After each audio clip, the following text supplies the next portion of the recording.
हेडलाईन्सचे प्रायोजक आहे NBC bearings, लांब पळण्यासाठी।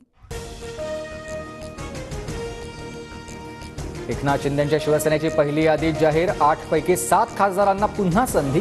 पहिल्या यादीत श्रीकांत शिंदे यांचं नाव नाही।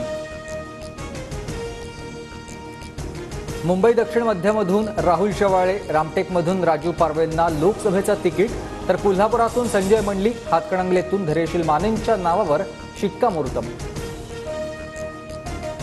शिर्डीतून सदाशिव लोखंडे, मावळमधून श्रीरंग बारडेंना शिंदे गटाची उमेदवारी, तर बुलढाण्यातून प्रतापराव जाधव, हिंगोलीतून हेमंत पाटलांच्या नावाची घोषणा।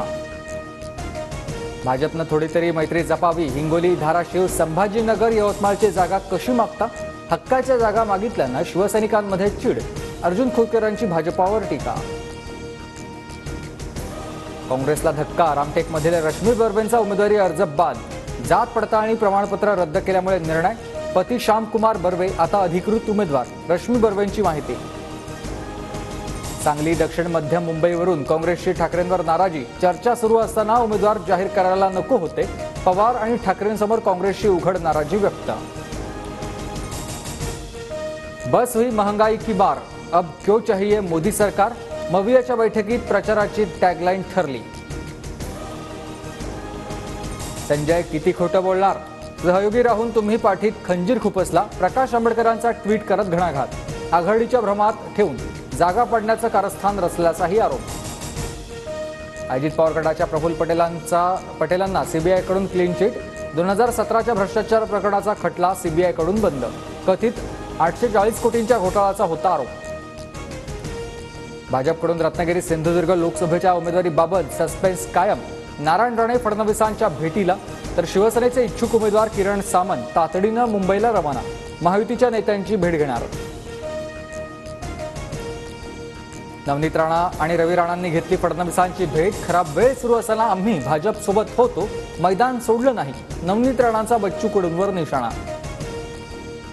नवनीत राणांविरोधात बच्चू कडू अडसळ एकवटले। बच्चू कडू उद्या राणांविरोधात उमेदवारी देण्याची शक्यता, तर शिंदेंचे शिवसेनेचे आनंदराव अडसुळही राणांविरोधात अपक्ष लढणार। अभिनेता गोविंदाचा शिंदेंच्या शिवसेनेत पक्षप्रवेश। मुख्यमंत्री शिंदेंनी केलं स्वागत। गोविंदाला उत्तर पश्चिम मुंबईतून उमेदवारी मिळण्याची शक्यता। गोविंदांना उमेदवारीची अट ठेवली नाही। गोविंदा शिवसेनेसाठी स्टार प्रचारक म्हणून काम करतील।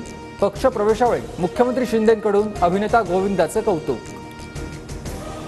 14 वर्षांच्या राजकीय वनवासानंतर शिवसेनेत प्रवेश केला। शिंदेंमुळे मुंबईत विकास कामं, पक्षांना दिलेली जबाबदारी योग्य रीतीनं पार पाडेल। शिवसेनेतील पक्षप्रवेशानंतर गोविंदाची प्रतिक्रिया। गोविंदाचे पिक्चर चालत नाही, चालणारा नट घ्या। अभिनेता गोविंदाच्या शिंदे गटातील पक्षप्रवेशावरून जयंत पाटलांचा टोला। घोषणा आधीच बुलढाण्यात शिंदे गटाच्या संजय गायकवाडांनी अर्ज भरला। युतीत जागा शिंदेंच्या वाट्याला येईल की नाही या शंकेनं अर्ज भरल्याची चर्चा। गायकवाडांनी अर्ज भरला असेल तर मुख्यमंत्री समज देतील, संजय शिरसाट यांची प्रतिक्रिया। शिंदेंच्या समजुतीनंतर गायकवाड अर्ज मागे घेण्याचाही विश्वास। अजित पवार शिंदे फडणवीसांच्या भेटीनंतर शिवतारेंचा विरोध मावळल्याची माहिती। शिवतारे महायुतीतच राहणार की मग अपक्ष अर्ज भरणार याकडे लक्ष। जागा वाटपावरून शिंदे फडणवीस यांच्यात कोणतेही मतभेद नाही। पंतप्रधान नरेंद्र मोदींना महाराष्ट्रातून सर्वाधिक जागा देणं हेच सर्वांचं ध्येय। भाजप प्रदेशाध्यक्ष चंद्रशेखर बावनकुळेंची प्रतिक्रिया। दिल्लीचे मुख्यमंत्री अरविंद केजरीवालांचा ईडी कोठडीतील मुक्काम वाढला। 1 एप्रिलपर्यंत केजरीवालांना ईडी कोठडी कायम। हेडलाईन्सचे प्रायोजक आहे एनबीसी बेरिंग्स, लांब पळण्यासाठी।